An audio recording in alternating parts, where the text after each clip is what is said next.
Hi hello నమస్తే welcome to Srinivas మీ channel.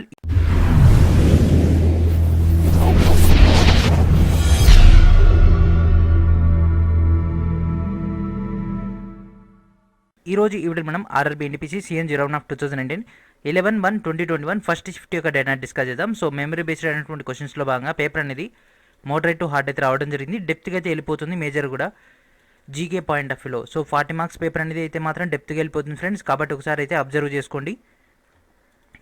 So ఈరోజు వచ్చినటువంటి క్వశ్చన్ చూద్దాం ఫ్రెండ్స్. సో కామన్వెల్త్ బేస్ పైన మనకైతే పాయింట్ అయితే రేజ్ అవ్వడం జరిగింది. సో కామన్వెల్త్ అనేది ఎవ్రీ 4 ఇయర్స్కి అయితే కండక్ట్ చేస్తారు. అండ్ అదేవిధంగా మన యొక్క ఇండియాలో కామన్వెల్త్ ప్రిఫరెన్స్ జరిగింది ఇన్ 2010. అండ్ అదేవిధంగా ఎస్ఎల్ఆర్ యొక్క ఫుల్ ఫామ్ ఏంటి? సో ఎస్ఎల్ఆర్ యొక్క ఫుల్ ఫామ్ వచ్చేసి స్టేట్యుటరీ లిక్విడిటీ రేషియో.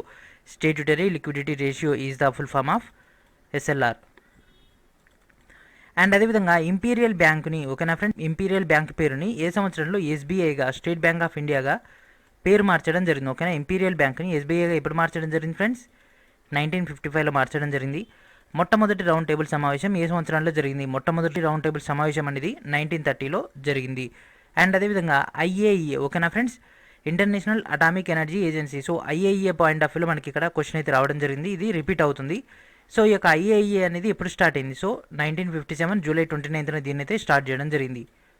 అండ్ అదేవిధంగా 2000 సంవత్సరంలో ఏర్పాటైనటువంటి 2 రాష్ట్రాలు ఏంటి ఫ్రెండ్స్? జార్ఖండ్ అండ్ ఉత్తరాఖండ్. ఈ రెండు కూడా మనకు ఏర్పడడం జరిగింది. సో రీసెంట్గా ఏర్పడినటువంటి రాష్ట్రం మన యొక్క తెలంగాణ. బ్లూ మౌంటైన్ యొక్క మరొక పేరేంటిది? సో బ్లూ మౌంటైన్ మనం నీలగిరి అని పిలవడం జరుగుతుంది. ఇది పశ్చిమ కనుమల్ని తూర్పు కనుమల్ని మొత్తం కూడా ఈ యొక్క నీలగిరి పర్వతాల ఏరియాలోనే కలుస్తాయి. ఇది కూడా చాలా చాలా ఇంపార్టెంట్ అయినటువంటి పాయింట్. ఇండియన్ జాగ్రఫీలో కూడా డెప్త్గా వెళ్ళిపోతుంది. అండ్ అదేవిధంగా సిఏబి యొక్క ఫుల్ ఫామ్. సిఏబి యొక్క ఫుల్ ఫామ్ ఏంటి friends? Citizenship Amendment Bill. Citizenship Amendment Bill. And అదేవిధంగా father of micro economics. So micro economics యొక్క ఫాదర్ ఎవరు ఫ్రెండ్స్? Alfred Marshall. అండ్ అదేవిధంగా 2018లో ఏషియా గేమ్స్లో మన యొక్క భారతదేశ జెండాని రిప్రజెంట్ చేసినటువంటి పర్సన్ ఎవరు? 2018లో ఏషియన్ గేమ్స్లో మన యొక్క భారతదేశం యొక్క జెండాని రిప్రజెంట్ చేసింది నీరజ్ చోప్రా. సో నీరజ్ చోప్రా గురించి వచ్చింది కానీ నీరజ్ చోప్రా ఏ గేమ్ సంబంధించినటువంటి పర్సన్? దానిలో ఇండియాలో గోల్డ్ మెడల్ ఎవరెవరు సాధించారు, లేకపోతే ఏ క్రీడా విభాగాలలో మన యొక్క భారతదేశం అనేది అవార్డు సాధించడం జరిగింది, లేకపోతే మన యొక్క ఏషియన్ గేమ్స్లో ఇండియా యొక్క ర్యాంక్ అంతా? సో ఫస్ట్ ప్లేస్లో ఏ కంట్రీ ఉంది, మన యొక్క ఇండియా ర్యాంక్ ఎంత, లేకపోతే ఏషియన్ గేమ్స్లో ఎన్ని కంట్రీలు పాల్గొంటాయి, ఆ యొక్క డేటా అడిగే అవకాశం ఉంటుంది. Father of Indian cinema. So father of Indian cinema ఎవరు ఫ్రెండ్స్? దాదాసాహెబ్ ఫాల్కే. సో దాదాసాహెబ్ ఫాల్కే యొక్క అవార్డు కూడా ఉంది కదా, ఈ యొక్క డేటా చెక్ చేయండి. సో ఇండియాలో మొట్టమొదటి ఫిల్మ్ వచ్చేసి రాజా హరిశ్చంద్ర 1913లో. ఇది మూకీ సినిమా. సో ఆలం అరా వచ్చేసి మొట్టమొదటి వాయిస్ ఓరియంటెడ్ అయినటువంటి సినిమా ఇన్ 1931. అండ్ అదేవిధంగా నేపాల్ యొక్క ప్రైమ్ మినిస్టర్ ఎవరు? నేపాల్ యొక్క ప్రైమ్ మినిస్టర్ ఎవరు? సో నేపాల్ యొక్క ప్రధానమంత్రి వచ్చేసి KP Sharma Oli. KP Sharma Oli is the prime minister of Nepal. And అదేవిధంగా టోటల్ ర్యామ్సర్స్ ఓకేనా ఫ్రెండ్స్? ర్యామ్సర్ అంటే వెట్లాండ్స్. సో వెట్లాండ్స్ని మనం ర్యామ్సర్ అని పిలుస్తాం. సో ర్యామ్సర్ సైట్లు అంటాం వీటిని. మన యొక్క భారతదేశంలో ఇప్పటివరకు ఉన్నటువంటి ర్యామ్సర్ సైట్లని ఎన్ని ఉన్నాయి ఫ్రెండ్స్? 42 అయితే ఉండడం జరిగింది.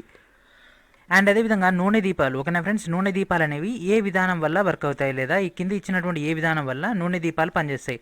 సో ఒత్తేసారుగా ఫ్రెండ్స్ ఈ విధంగా ఉన్నప్పుడు మనకు దీంట్లో ఒక ఒత్తి ఉంటుంది. అండ్ ఇక్కడ మనకు వెలుగు రావాలి అంటే ఇక్కడ నుంచి నూనె ఈ పైకి వెళ్ళాలి. ఈ పైకి వెళ్ళే ప్రక్రియని మనం కేశనాళికీయత అంటాం. అండ్ అదేవిధంగా మోడర్న్ జనరేటర్ ఓకేనా? మోడర్న్ జనరేటర్ అనేది ఏ పద్ధతి ప్రకారంగా పనిచేస్తుంది? కింద ఇచ్చినటువంటి ఆప్షన్స్ కనుక తీసుకుంటే మనకు ఎలక్ట్రోమాగ్నెటిక్ ఇండక్షన్ అయితే ఉంది కాబట్టి ఎలక్ట్రోమాగ్నెటిక్ ఇండక్షన్ వల్ల మనకి ఇది జనరేట్ అవుతుంది. ఈ యొక్క ఎలక్ట్రిసిటీ అనేది మెకానికల్ ఎనర్జీ నుంచి ఎలక్ట్రికల్ ఎనర్జీగా జనరేటర్ కన్వర్ట్ చేస్తుంది.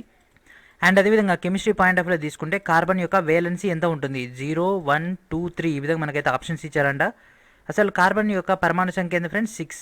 ఫస్ట్ మనం తీసుకుంటే SPDEF ఈ యొక్క 4 డేటా కనుక కర్పరాలు కనుక తీసుకుంటే ఫస్ట్ వచ్చేసి ఎస్లో 2 ఖాళీలు ఉంటాయి, దీనిలో నింపేసినాం. నెక్స్ట్ 2s2, 1s2, 2s2 తర్వాత 2p6 వస్తుంది. సో 2p6లో కార్బన్ వచ్చి 6.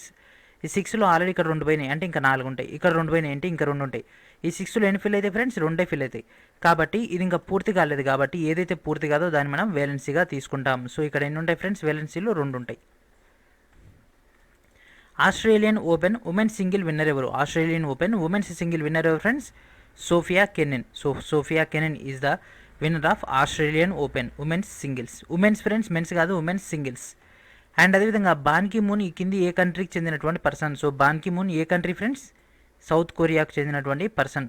ఇప్రామ్ ఈపీఆర్ఓఎం యొక్క ఫుల్ ఫామ్ ఏంటిది? ఈపీఆర్ఓఎం యొక్క ఫుల్ ఫామ్ వచ్చేసి erasable programmable read only memory. Erasable programmable read only memory. So గతంలో వచ్చినటువంటి క్వశ్చన్స్ మనకి రిపీట్ అవుతున్నాయి, కాకపోతే డెప్త్ అనేది పెరుగుతుంది. యాపిల్ యొక్క సీఈఓ ఎవరు, లేకపోతే యాపిల్ గురించి అయితే క్వశ్చన్ అయితే వచ్చిందంట. అందుకని నేను ఇక్కడ మీకైతే ఒక కొత్త పాయింట్ అయితే చెప్పడం జరుగుతుంది. యాపిల్ యొక్క సీఈఓ వచ్చేసి టిమ్ కుక్. అండ్ అదేవిధంగా రక్తం అంటే ఏంటిది, లేదా రక్త వర్గాలు, లేకపోతే రక్తం గురించి అయితే క్వశ్చన్ వచ్చిందంట. సో రక్త వర్గాలు కానీ, లేకపోతే రక్తంలో మనకు హిమోగ్లోబిన్ ఉంటుంది, అండ్ అదేవిధంగా వాటి యొక్క రంగు ఏంటిది, వాటి యొక్క టోటల్ డేటా గురించి అడగడం జరిగింది. కానీ అయ్యే కాదన్నారు కాబట్టి వాట్ ఈస్ బ్లడ్ అంటే ఇది కనెక్టివ్ టిష్యూ అని అనడం జరుగుతుంది.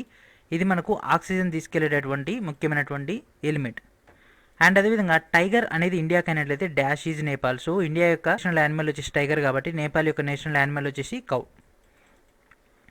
అండ్ అదేవిధంగా సిరాజుద్దౌలాకి మరొక పర్సన్ మధ్య జరిగినటువంటి యుద్ధం ఏంటిదని రివర్స్ అడగడం జరిగింది. సో అది ప్లాసీ యుద్ధం. సో ప్లాసీ యుద్ధం అనేది 1757లో. అండ్ అదేవిధంగా మనకు నెక్స్ట్ జరిగినటువంటి షిఫ్ట్లో ఆర్కాడ్ వీరుడు అని ఎవరిని అంటారు, ఆర్కాడ్ ప్లేస్లో జరిగినటువంటి యుద్ధం ఏంటి, అదేవిధంగా రెండో సిక్కు యుద్ధం అనేది ఎవరెవరి మధ్య జరిగింది, ఆ విధంగా మనల్ని అయితే క్వశ్చన్స్ అయితే అడిగే అవకాశం ఉంటుంది. అండ్ అదేవిధంగా నేషనల్ వాటర్ 2, ఓకేనా ఫ్రెండ్స్, నేషనల్ వాటర్ వే 2 అనేది దేనికి సంబంధించింది. సో బ్రహ్మపుత్ర నదికి సంబంధించినటువంటి డేటాలో భాగంగా దుబ్రి నుంచి సదియవాస్, సో సదియవాస్ దాకా అయితే ఇది ఉంటుంది. బ్రహ్మపుత్ర నదిలో దుబ్రి నుంచి సదియవాస్ దాకా ఉంటుంది నేషనల్ వాటర్ వే. సో ఈ యొక్క జల మార్గాలు ఉంటాయి కదా, ఆ యొక్క జల మార్గాల గురించి ఈ యొక్క ఎన్టీపీసీ యొక్క సిరీస్లో మనకు స్టార్టింగ్లోనే ఈ యొక్క క్వశ్చన్ వచ్చింది. అండ్ ఇప్పుడు మనకు దాని యొక్క రిలేటెడ్ అయినటువంటి డెప్త్ యొక్క డేటా. అండ్ అదేవిధంగా subsidiary alliance, so subsidiary alliance అనేది స్టార్ట్ చేసింది వెల్లస్లీ కాలంలో. అండ్ అదేవిధంగా శాంతి స్తూపం అనేది ఎక్కడ ఉంది, సో శాంతి స్తూపం అశోకునికి చెందినటువంటి శాంతి స్తూపం అనేది భోపాల్లో ఉంది. భోపాల్ అనేది మధ్యప్రదేశ్ యొక్క రాష్ట్ర రాజధాని. స్టేట్ ఎమర్జెన్సీ యాక్ట్, దీని యొక్క పాయింట్ అయితే రావడం జరిగింది friends. So state emergency act అనేది ఆర్టికల్ నెంబర్ 356. సో సెజ్ ఓరియంటెడ్ అయినటువంటి క్వశ్చన్ వచ్చిందంట. అండ్ అదేవిధంగా భారత్ రిలేటెడ్ అయినటువంటి ఒక క్వశ్చన్ అయితే రావడం జరిగింది, కానీ వాళ్ళు ఏది కూడా క్లారిటీ చెప్పలేదు. సో భారత్ మాలనా లేకపోతే వాటర్ వేనా, ఆ యొక్క పాయింట్ ఇది కూడా మనకి చెప్పలేదు. డేటా స్పీడ్ రిలేటెడ్ అయితే ఒక క్వశ్చన్ అయితే వచ్చిందంటే ఫ్రెండ్స్, మనకు డేటా అనేది ఏ విధంగా కలెక్ట్ చేస్తాం, లేకపోతే మైక్రో ప్రాసెసరా, లేకపోతే మనకు దేనిపైన డేటా ప్రాసెస్ అనేది ఆధారపడి ఉంటుంది, అంటే ర్యామ్, రోమ్ వాటిపైన అనేది మాత్రం వాళ్ళకైతే ఆప్షన్స్ అనేవి గుర్తులేవంట. కాబట్టి మీకు ఏమైనా ఐడియా ఉంటే మాత్రం ప్లీజ్ కింద కామెంట్ చేయండి. అండ్ అదేవిధంగా కింద ఇచ్చిన దాంట్లో ఏది ఈ కామర్స్ వెబ్సైట్ అనేది కాదు, ఓకేనా ఫ్రెండ్స్. అమెజాన్, ఫ్లిప్కార్ట్, అదేవిధంగా ట్విట్టర్, అట్లా ఇంకోటి ఇచ్చినంట అలీబాబా అని. సో అట్లా ఇచ్చిన దాంట్లో ఏది మనకు ఈ యొక్క ఈ కామర్స్ సైట్ అనేది కాదు. సో ఈ కామర్స్ అంటే ఏంటి ఫ్రెండ్స్, ఆన్లైన్ దుకాణం కదా. ఈ కామర్స్ అంటే ఆన్లైన్ దుకాణం కాబట్టి అమెజాన్, ఫ్లిప్కార్ట్, ట్విట్టర్, అదేవిధంగా అలీబాబా ఈ విధంగా 4 ఆప్షన్స్ ఇస్తే ట్విట్టర్ అనేది కాదు. కాబట్టి this is our answer. Tissues oriented అంటే చిన్న చిన్న టిష్యూ గురించి అయితే క్వశ్చన్ అయితే రావడం జరిగిందంట, కానీ క్వశ్చన్ అయితే ఫ్రేమింగ్ అయితే పర్ఫెక్ట్గా లేదు. అండ్ అదేవిధంగా అట్లీస్ట్ ఆప్షన్స్ అన్న ఐడియా ఉందంటే ఆప్షన్స్ కూడా ఐడియా లేదన్నారు, కాబట్టి మనం దీన్ని హోల్డ్ చేసేస్తున్నాం. మీకు ఏమైనా ఐడియా ఉంటే ఈ యొక్క క్వశ్చన్ కూడా చెప్పండి. సో మనకి ఇక్కడ మ్యాథ్స్, అదేవిధంగా మ్యాథ్స్ అండ్ రీజనింగ్ అనేది తీసుకుంటే statements and arguments, statements and conclusion 3 questions, trigonometry నుంచి 2 to 3 క్వశ్చన్స్, జియోమెట్రీ నుంచి 3 to 4 questions, profit and loss నుంచి 2, ఎస్ఐ అండ్ సిఐ నుంచి 2, పార్ట్నర్షిప్ నుంచి 1, ఎల్సీఎం హెచ్సిఎఫ్ నుంచి 1 or 2, అదేవిధంగా యావరేజెస్ నుంచి, కోడింగ్ అండ్ డీకోడింగ్ నుంచి, సిరీస్ నుంచి, అండ్ అదేవిధంగా కొంత థియరీ ఓరియంటెడ్ అయినటువంటి క్వశ్చన్ కూడా రావడం జరిగింది ఈ యొక్క మ్యాథ్స్ దాంట్లో. కాబట్టి కొంచెం కేర్ ఎక్కువ తీసుకోండి. అండ్ అదేవిధంగా టైం కిల్లింగ్ స్ట్రాటజీస్ అనేవి ఎక్కువ ఉపయోగిస్తున్నారు, కాబట్టి అది కూడా మీరు మైండ్లో పెట్టుకోవాల్సి ఉంటుంది. సో ఇది ఫ్రెండ్స్ ఈరోజు వీడియో. మనకైతే ఒక ఆర్ఆర్బీ ఎన్టీపీసీ సంబంధించినటువంటి 11/1/2021 ఫస్ట్ షిఫ్ట్ యొక్క డేటా, అండ్ అదేవిధంగా ఈరోజు ఈవినింగ్ నేను మీకు లైవ్లోకి వచ్చి మిగిలినటువంటి డేటాని అందించడం జరుగుతుంది. So thank for watching.